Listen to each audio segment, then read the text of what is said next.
Listen carefully, and you can hear it, the faint rhythmic echo. It is the sound of a great wheel turning in the dark. A philosopher once warned us, those who forget the past are condemned. Condemned not to a single mistake, but to the same one forever. You see, the claim is not that history copies itself exactly. It is that human nature never truly learns.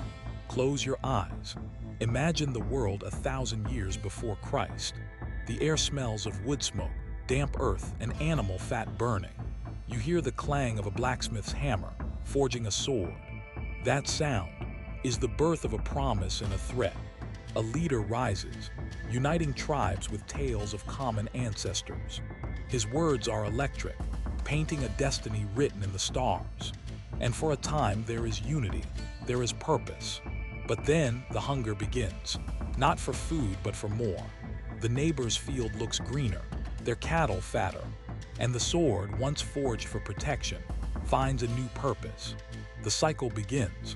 A conquest, a golden age, then arrogance. Arrogance breeds decadence. Decadence invites a new challenger.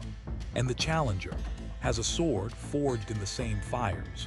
Centuries collapse into this single, repeating motion. Rome watches Greece fall, then mimics its every mistake.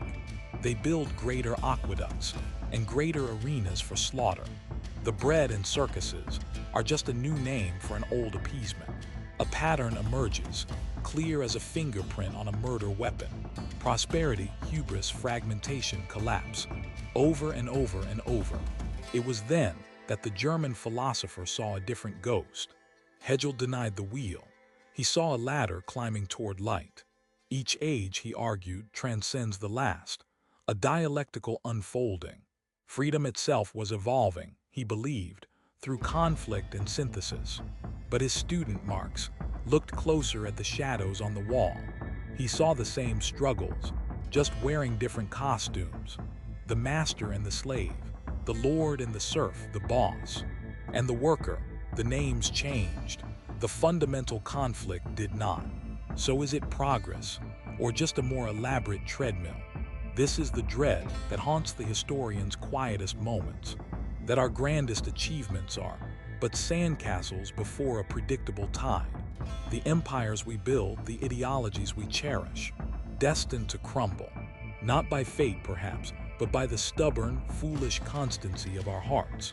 And then, a wry voice from the American frontier offered a twist. Mark Twain whispered, "It does not repeat, but it rhymes." A rhyme, not a copy, an echo with its own unique timbre. This is where the light gets in. This is our agency. The pattern is a warning, not a prison sentence. We are doomed to repeat, only if we refuse to see the rhyme. To recognize the verse is the first step to writing a new stanza. But the fear remains, a deep primal fear, that the wheel is too heavy, that the script is already written, that we are merely actors, forgetting our lines from a previous show. So we watch the news, we read the old books, and a cold chill runs down our spine as the rhyme becomes clear. It is the same ambition, the same fear, the same love turned to ash. And maybe that is what terrifies us most. Not that we are doomed to repeat the past, but that somewhere in the silent part of our soul, we want to, because the pattern is known and the new path is terrifyingly dark. So we tell ourselves the wheel is fate, to sleep at night. The philosopher's warning becomes a lullaby for a guilty conscience. And the great wheel turns, waiting for the one who will finally look up. Subscribe to Chronicles History, because some truths refuse to stay buried. Listen carefully, and you can hear it, the faint rhythmic echo.